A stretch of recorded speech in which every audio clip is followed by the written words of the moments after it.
20 years ago, we saw a young Mani Ratnam film. He was ready to move to Chennai from Bombay with all of his stuff packed into a truck where he got it out. He went to a local movie theater and saw a screening of one of his biggest films, or maybe the launching film that we may call. The crazy reception that he saw embodied or cemented the belief that this person had for moving to Bombay, moving to Chennai for the Tamil industry. Years later, you know him as Maddie, you know him as Deputy Commandant Preet, you know him as Manu, you know him as Farhan, or even Professor Nambi now. Also, the first directorial debut. You know him for the versatile roles that he has done. You know him for the enriching music his movies have given us for the last 20 years. And also, the engineering student know him for that one dialogue that maybe applies to every one of them, Abba Nahi Manenge. Good evening, everyone. Welcoming the one, the only, Mr. R Madhavan. Welcome, sir. Thank you so much, Sanchit. That was a flattering introduction and a funny one as well. Brought back our nostalgic memories. That is how we perceive R Madhavan for us, sir. And very much thank you for doing this.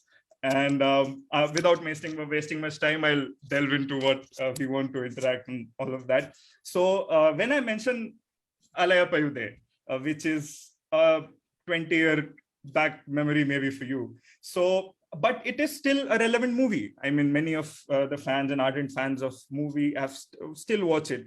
2 or 3 generations after you are still fans. So has it become tiring for you, all of that success, or is that still a very motivating thing? You know, we actors have a very strange habit, huh?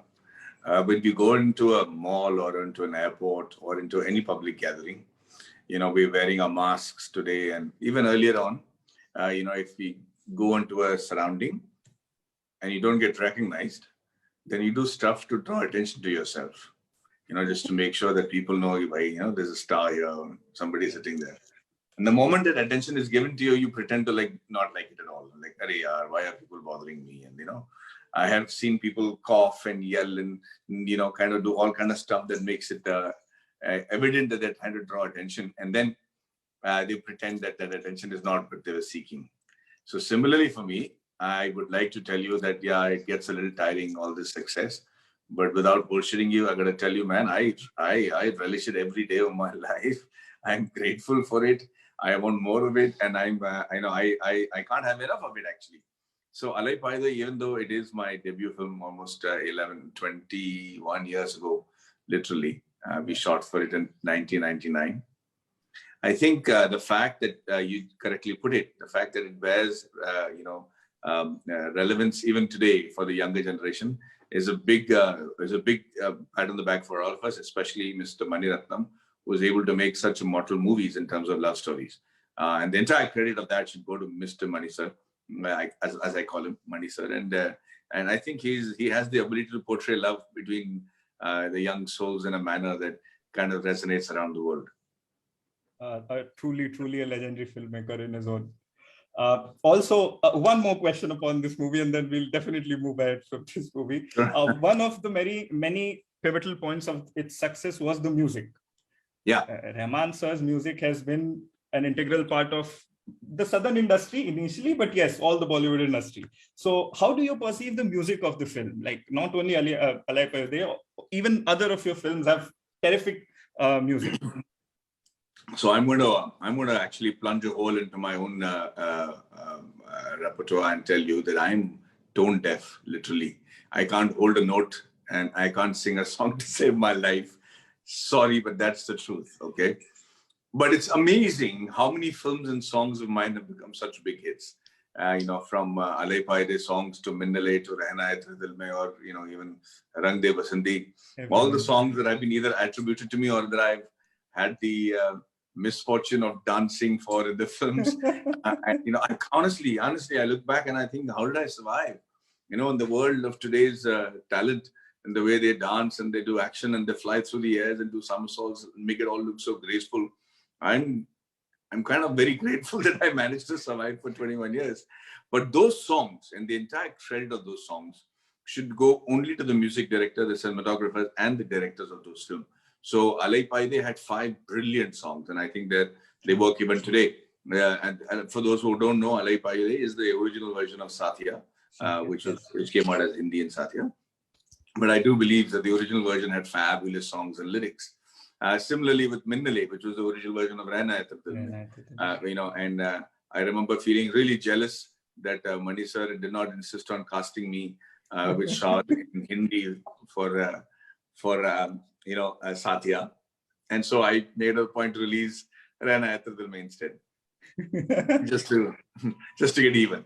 But the best part is all these songs that did so well for me, and I'm so grateful for people having worked so hard, especially the choreographers who had to be paid double to make me dance in all these songs. In fact, if you look at some of the most unbelievable songs that I've had in my life, for example, Snake is an A in Tamil, which was shot in Maheshwar. I remember, I'll never forget those days when I rued the day that I thought of becoming an actor.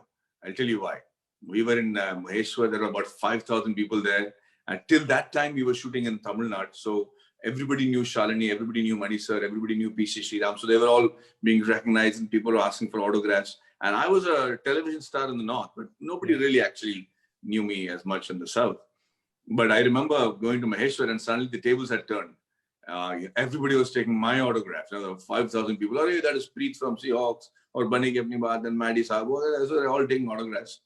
And then I did my first song, which is Snake the Knave, where I had to walk down a set of 20 wet stairs, pretending how to do dance movements. Okay. And Farah Khan was probably exasperated by the 15th take. I remember she was like, what the hell are you doing? She couldn't curtail it anymore. So she was yelling on the mic, what are you doing, Maddie? Come, it's simple steps. And Mani sir had his hand on his head and PC Sriram was having a nice laugh. But that is the time I saw all the people who had taken my autograph. They threw it. Hey, yeah. They had no idea that they kind of felt embarrassed that they were, taking my autograph, I think. But I remember the hard work and the embarrassment and that's one moment I felt, कि क्या कर रहा है यार, मैं अच्छा खासा engineering कर लेता, पढ़ लेता तो चला ये नौबत नहीं आती, getting insulted in front of everybody in Maheshwar. But thankfully, the effort and my inability to dance was beautifully covered up by P. Sriram and Mani sir and Farah, for which I am grateful. And then all these great songs have been attributed to me. Truly, film is something that many people come together to make, and it is a product of many, many people's hard work. Since you also mentioned engineering, we were going to go into that. So how did an aspiring engineer and a Tamil Brahmin who lived in Bihar at that, which is Jharkhand now, and then studying engineering, venture into cinema? How did that transition happen?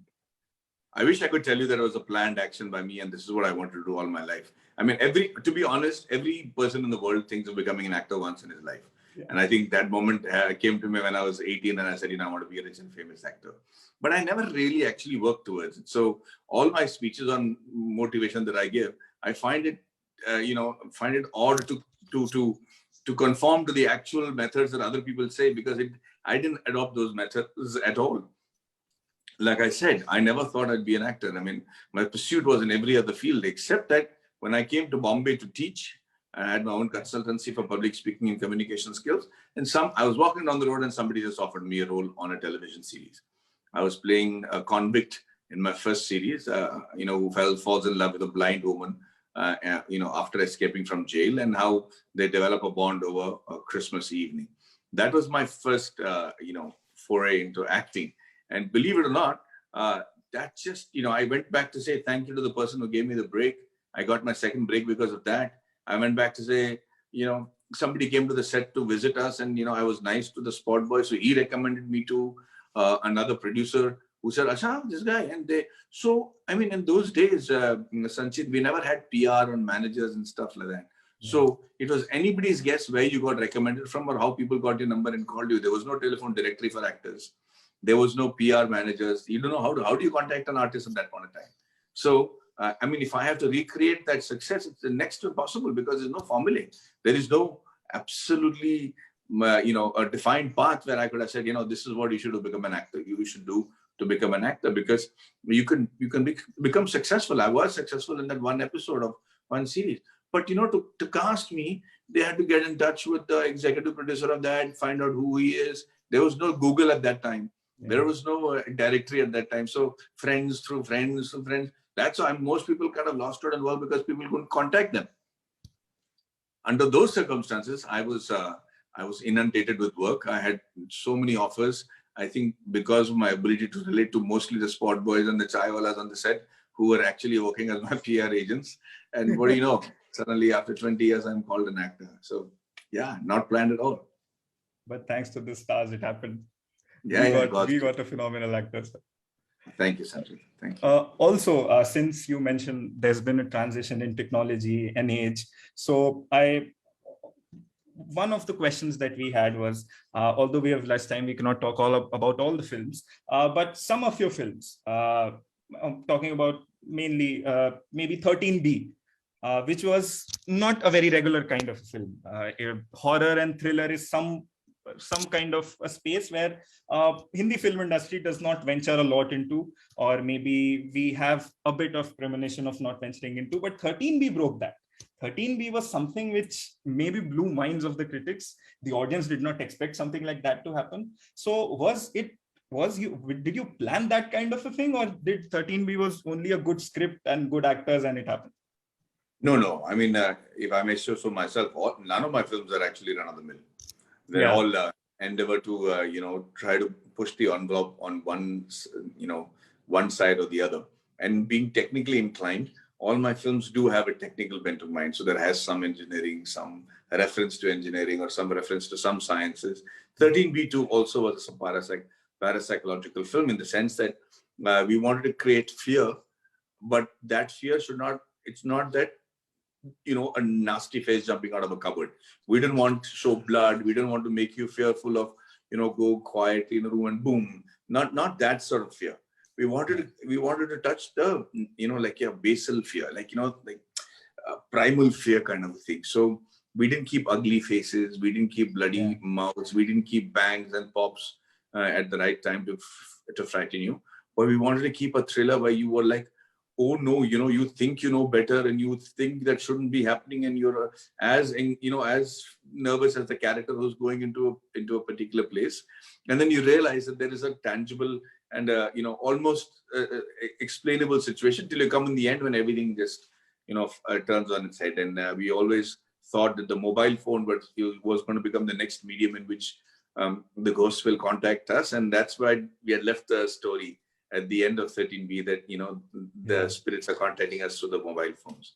I was done almost easily 2006. So yeah, can you believe it's almost 15 years since we released that movie? It was quite a vision. I really hope there was another part, maybe a kind request from an audience, maybe working on the second part of 13B sometime. Also, while I was researching, I saw some of your interviews. There's a very a funny thing that you said, that your films have a habit of have some films having a mild box office reception, but then after it passes, they become cult classics. So do you believe that? Does this happen often to you? Yeah. I'm the king of posthumously hit films. As I call it, because Rehna, Tere Dil, for instance, was a flop when it first released. My Tamil film Anbe Shivam and Kannathil Muttam Mittal were not theatrical hits. In fact, Ramji London Wale is a very underset film that did not do well when it first released in the theaters, because it got a miserable release. Despite which, all of these films have become kind of cult classics over a period of time. Rehna Tere Dil, for instance, or Anbe Shivam or Kannathil Muttam Mittal. In fact, there are Ramji London Wale groups happening all over abroad that like to watch, especially the older ladies. Believe it or not, they when they meet me, they recognize me more for Ramji London Wale than for Three Idiots. Believe it or not. So, yeah, somehow I've been cursed with those posthumously hit films, but eventually they contribute to your repertoire, and you get late, but nevertheless get still recognition for it. And they are very beautiful films, all of them. So a follow-up question to that. Do you think maybe a prime reason for this part of success can be the maturity that the Indian audience has gained in the past 20 years in reference to cinema, or is it some financial factors, or maybe कोई और picture release हुई उस Friday को, there were some other commercial films, तो ये film जो story driven थी कहीं दब गई. Is there any specific reason for it, or does it just happen? No, it's actually more, it's never about the audience, because eventually the audience are the ones who loved it. Yeah. You know, it's at the end of the day, you know, for me to attribute any blame on the audience is absolutely foolish, and I would never do that.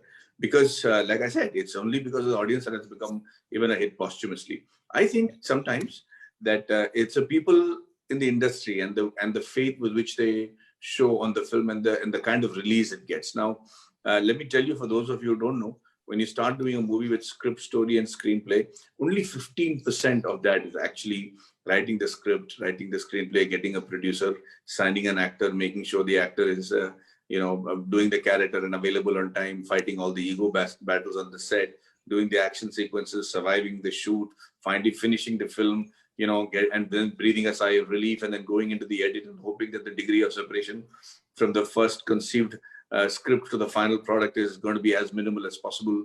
And then you go on to making sure you do the background score, the music, the VFX, and then finally you have the first print ready.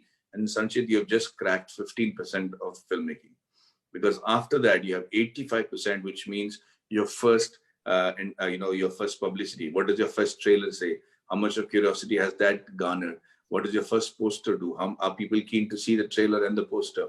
Then what sort of a distributor do you get? Then when is the time of your release? What are the other films releasing in and around those days? Yeah. How many theaters are available? Which are the theaters are available? Are you getting a, Sheila Ki Jawani type theater on the outskirts of the city, or are you trying to get a main theater that people are capable of giving? How many theaters are there? How many shows are you getting in those theaters? What is the day your film is releasing? On that day, is there going to be a deluge or a farm or a terrorist attack? I mean, you never know. There are so many odds. By the time you navigate all of that and release the film, and you try to drum up equal enthusiasm in every department after that 15%.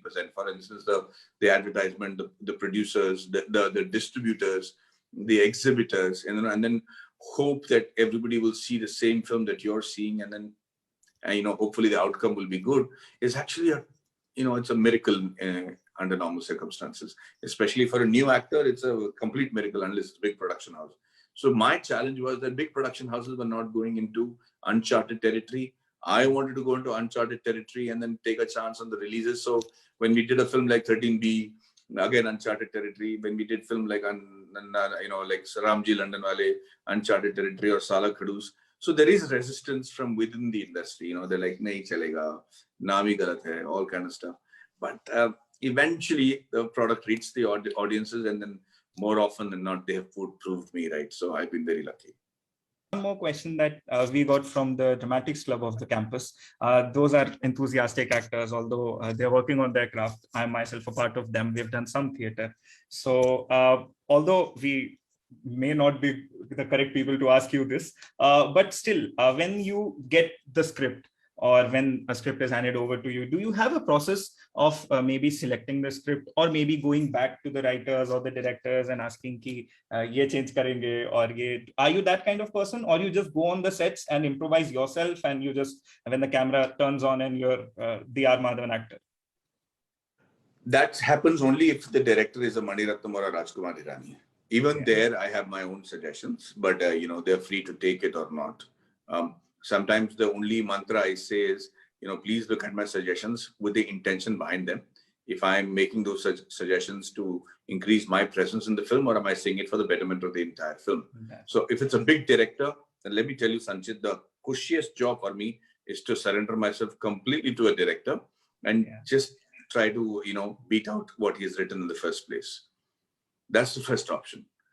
But more often than not, because my paths are very different and the stories that I select are very, very different, and they need to be well researched, they need to be well executed. I'm quite a pain in the ass, because I don't really look at a script and say, okay, quickly. In fact, like I was saying the other day, I've done 68 to 69 films in the first 10 years of my life. And when I became wiser, the next 10 years or 11 years, I've barely done 6 or 7 films. but all Yeah. of these films had to be iconic. That was the endeavor. So when I select, the selection process is, and when I read a script, I want to make sure that when I read it, my first impulse is to say yes. Yeah. Okay, I should be involved in it in such a manner, and then I should want to do this film, even though I have suggestions. By and large, I must say, hey, I see myself in this role. Now, what I'm going to say next is even more important. Then I nurture that very reason why I said yes to that script very, very carefully. That space in my mind that made me say yes to that script, I take it and lock it up and make sure it is in hallowed existence to the completion of the film. Because many deviations will come in the way because of the casting or the production or the budget or changes or whatever reason. But if you lose sight of that very reason why you said yes, then you're making a terrible product. So I make sure that if I like something about a script, I will store it away deep in my soul till the end of that film. The reason why I said yes to that particular story. And the third thing I see is the team that wants to make that film, and the reason behind it. Sometimes a producer is trying to make a project because my last film was a sports film and it's a big hit. So he's trying to put a concoction together, which is going to be and there's nothing wrong with it. It's absolutely fine. Everybody should make money. But sometimes that being the intention, the other departments are, compromised on a lot, which will not make a film work. So for me to pinpoint everybody's intention for which they're doing a movie, because mine would just be a complete, blatant, shameless desire to tell a story. And if I find that to be a common thread among the unit, then definitely I do the film. But in terms of script and screenplay, I do make changes. I do suggest stuff. Once I've accepted director as the director and the captain of the ship, then I think I become a pussycat and I do exactly what he wants. But to give him that stature and give him that status, there's a lot of scrutiny that happens, and I'm quite a pain in the ass. That's beautiful. That is quite an inspirational. I mean, giving suggestion to Mani Ratnam initially, did you have any, were you hesitant suggesting Mani Ratnam some changes? To be a good actor, I've always said you have to be deeply in touch with yourself. Okay. And most people don't realize or understand what I'm saying. You really have to be so much in touch with yourself that you actually become naked. There's no facade. So I try to be the polite, good-looking, humble, not say, forgive me when I said good-looking, I'm saying good, well-behaved. The polite, well-behaved, humble guy that you're supposed to be on a set of a Mani Ratnam, or he doesn't expect that, he's very cool with who you are. But, it's generally expected that, sir is the boss and you do your job and you are very grateful for the opportunity and all those things happen. But from deep inside, I'm not like that. I just keep thinking, everybody's doing a job and I need to do my job. And the idea is to make sure that you make a good film. And that used to be a very, very overwhelming desire in me from when I was in TV also, when I was doing web series. So suggestions were not thought of. They were impulsive and they were instinctive. And sometimes they were right, sometimes they were terribly wrong. But I never feared expressing myself. That's great. Also, since you mentioned that 10 years you did around 68, 69 films, and the next 10 years you had 6, 7 films. There was also a break that you took, a sabbatical, wherein you mentioned that maybe you were doing, the films you were doing were not bad. They performed well. You were appreciated, but yet you took that break from cinema. You took a sabbatical. So was there any specific reason behind that, or you just needed a break? No. There was a very, I've talked about it often. There was a very serious reason. So stagnation happened there. As you grow older and wiser, you realize that you're less and less susceptible to change. You resist change, and then that begins the end of your run, and you start going down from there. Change has to be accepted with open arms. But what happens is when you're in the film industry, you're sanitized, man. You're always covered with people who are already successful or who are around you, who are only talking about the film industry. So for you to understand lingos that work outside the film industry, for you to understand the emotions that are, or the lifestyles that are being created outside, all that becomes very difficult to understand. So I had to, break that shackle of, complacency that I had built all around myself. Whatever I was doing was working. Plus, I wasn't learning anything new. So I grew a beard. I completely disguised myself. I spent a lot of time with the masses, with the people, trying to understand what is next. And I think that gave birth to two of my films. One is Tanu, Weds, Manu, and the other being, Sala Khadus. Both of them were, an attempt at a completely different direction of storytelling. That break was actually for me to survive. It wasn't a break that I was taking to enjoy myself. It was something that it was traumatic because I was unlearning. I was breaking myself. I think that'll happen to every one of you all in engineering colleges and management colleges. You'll all be beaten into submission to work in a format that exists, okay? And deep inside, you'll be resenting it. Maybe you have a better idea, but the old guard will not let you touch that, because they will put the weight of their wisdom behind what they're saying and say we know better. And maybe they do most times, but that shouldn't stop you from trying out a new endeavor, because that's the only way progress is made, and that's the only way man has seen any form of like they say, there are two types of people in the world: the reasonable man and the unreasonable man. The reasonable man, bends his way according to the ways of the world. The unreasonable man tries to bend the ways of the world according to him. Therefore, all progress is because of the unreasonable man. So, like that, it is very important for me, to not to kowtow at any given point of time. That's a beautiful That's a beautiful part. Also, in the recent years, now it is evident there's a new form of cinematic art, which is web series. With all the new OTT platforms coming up, they were there. In India, maybe they came a bit later, but yes, they existed. And one or two web series initially, which boomed some major OTT platforms, and then major stars. Initially, not major stars ventured into the platform. Now major stars are venturing into the platform. So you did a very successful series, Breathe, and you completed that series in one season, which is very unconventional, completing a very thriller series in one season. So initially, did you have any pre-notion about web series, or were you very open to doing that as well? Is there a difference between R Madhavan in a movie and R Madhavan is a web series? Oh, yeah. Web series are a lot more commitment than a movie. Movie is just 2 hour content, so you're looking at 120 minutes. A web series of 35 or 40 minutes of 8 episodes is 320 minutes, which is almost 3 films.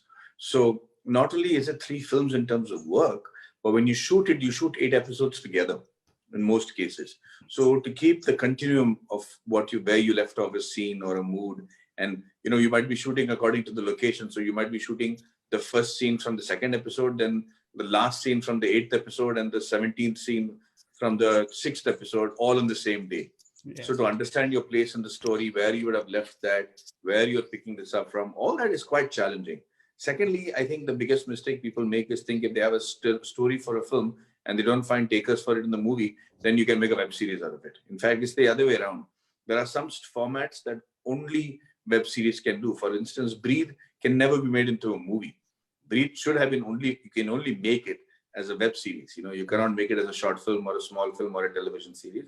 It has to be a 8-episode series, okay?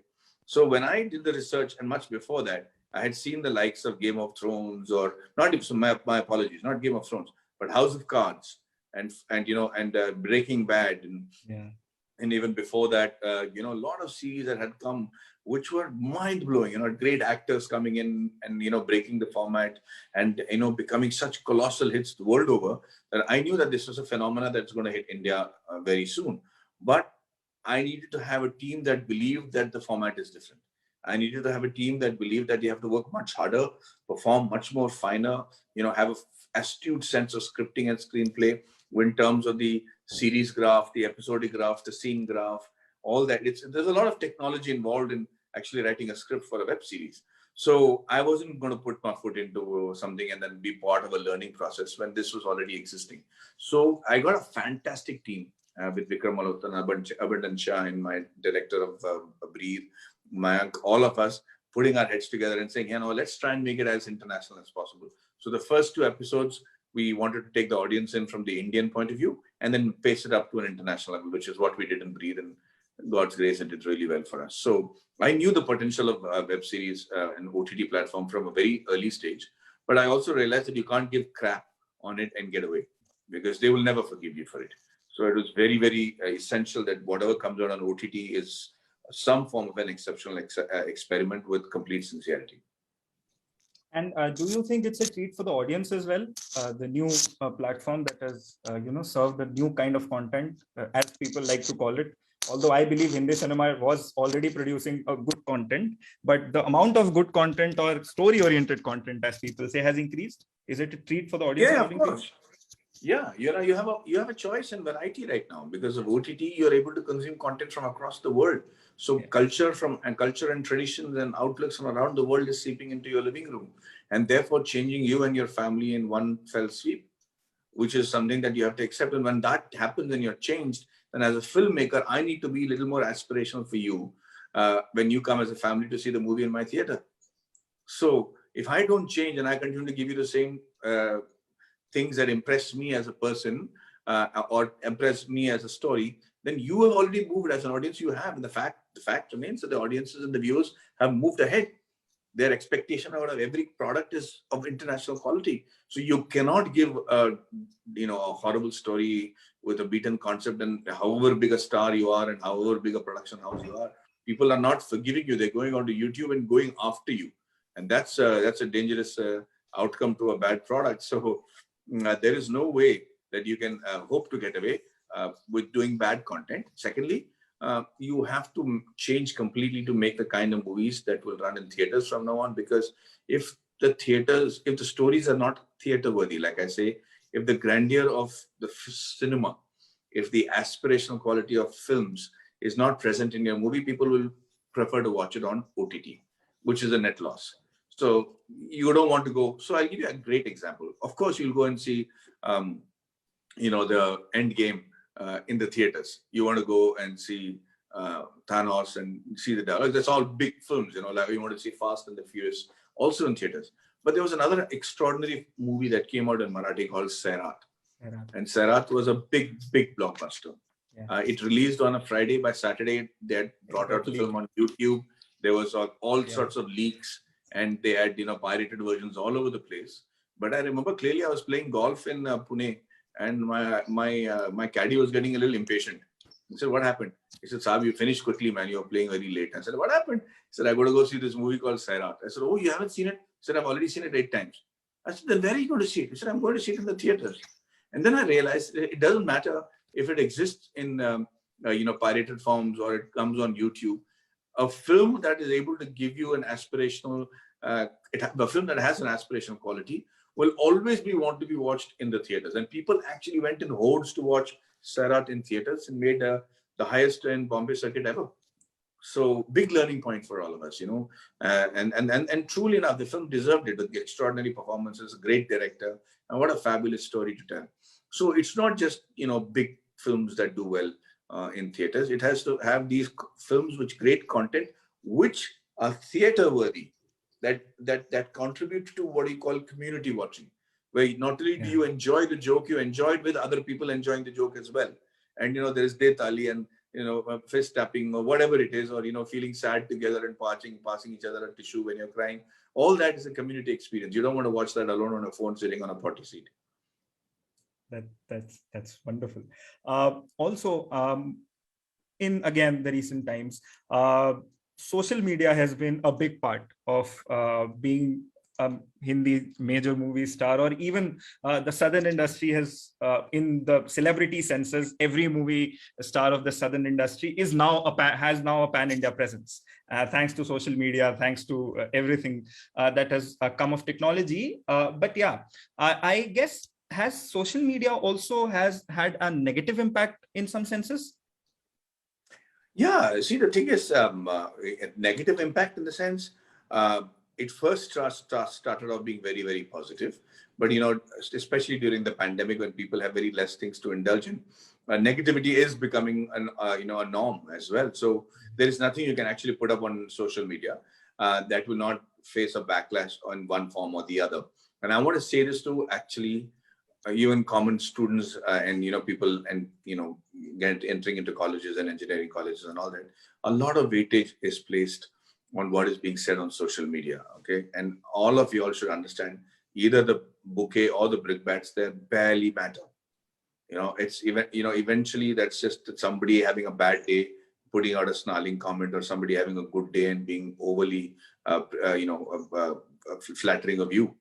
But the truth of the matter is, if you look at the percentage of population that has Twitter, or the percentage of population that actually indulges in social media compared to the rest of our lives, it's very minuscule, very, very minuscule. Very And, and so what happens is social media creates a sense of urgency in your life. What I mean by that is, Sanchit, it feels like you're going to miss out, or you feel like something happening in Syria is going to affect you tomorrow, or something happening in North America is going to like come and eat you today.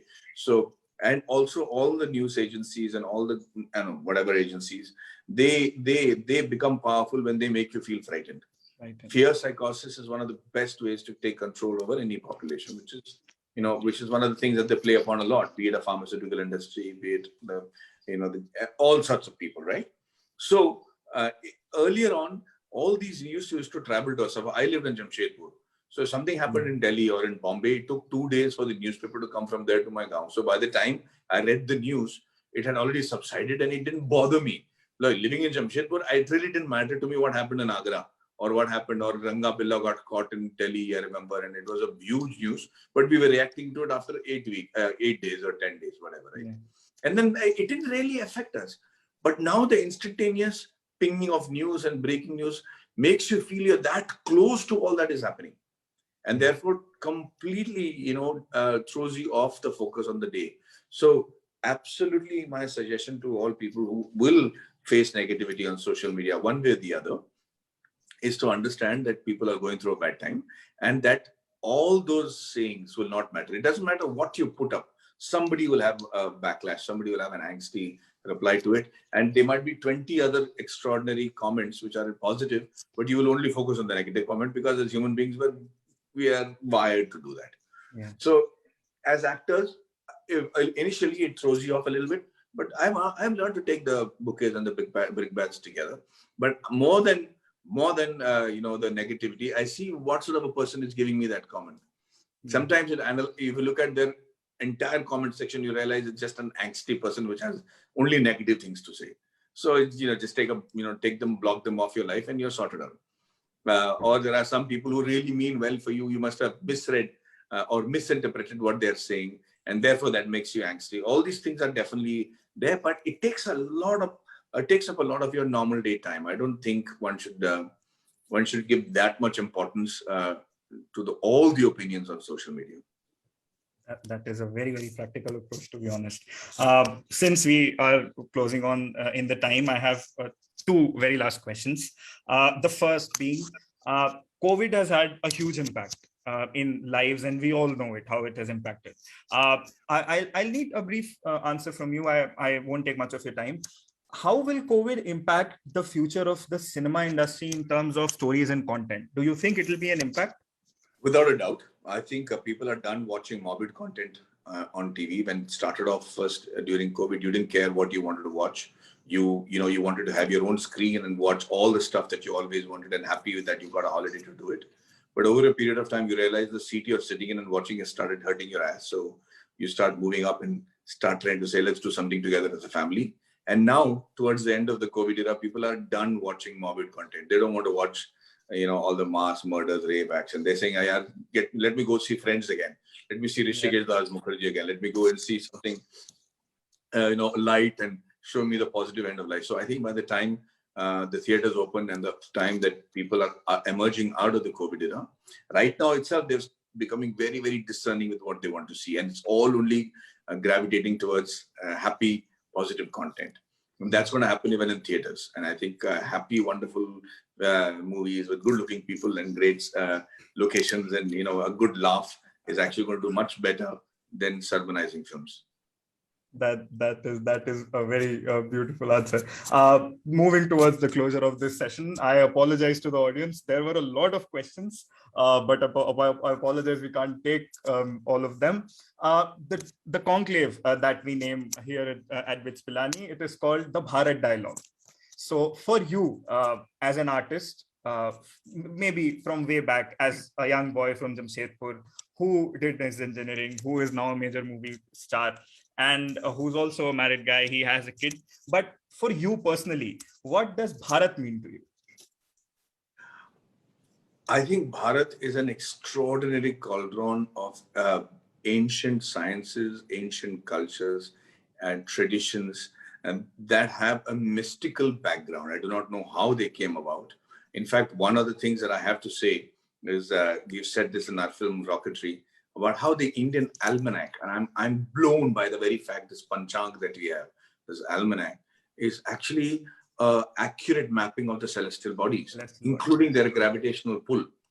And the Panchang is so many years old. So for me, Bharat encapsulates everything that is ancient, enigmatic, mysterious and good, and the fact that all these people with vast, like we say, diversities, all coming together and trying to hold it together and make ourselves into a functional and an aspirational democracy. That's what Bharat means to me. At the same time, I would say that we are far underestimating our potential, Sangeet, and I think that is one of the grievances or one of the desires I have, that we should not be happy with our successes as we have right now. We have extraordinary people. I mean, again, I'm going back to Rocketry, somebody like Nambi Narayanan. I think it's a national disservice not to know about a guy like Nambi Narayanan. I think it's a disservice that you don't know about Chopra before he throws the javelin. He should have been a star before he goes there, man. And I think, and that applies to every field. I think we are very happy with the small successes. If we actually sit back, prep, and decide to really reach for the stars, then we will stun the world in many ways, many ways that they don't expect us to. That is a very beautiful way to see how Bharat is. So, ladies and gentlemen, moving towards closure of this session, a huge thank you to everyone who's present on the live. A huge thank you to Madhavan sir, you. If I may, Maddie sir, you.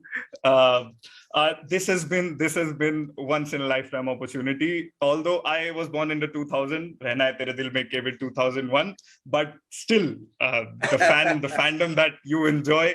I know that you may know the amount of fandom, but we are great fans, sir, and we are awaiting the release of Nambi Narayanan, which is also your directorial debut, I guess. And Directorial, producer and writer debut. That all three times best wishes for all those three roles, and we hope to see those era-defining content from Tanu, Weds, Manu, 3 Idiots, and hopefully a second part of a 13B, which a cinema goer like me has always had the aspiration of. Thank you. Thanks a lot, Madhavan sir, for joining us. This was the conclusion of the conclave, ladies and gentlemen. We've been live from 11th. We've hosted an array of speakers, including Dabu Ratnani ji, Javed Akhtar Saab, Anima Patil Sabale ji from NASA, Professor Kapil Kumar, Shiv Shankar Menon ji, and finally today, Shri Madhavan ji. Thank you everyone for joining. I'll log off, and this is Sanjay Tiwari, President BITS Embryo, logging off from the BITS Pilani, Hyderabad. Thank you. Thank you. Jai Hind.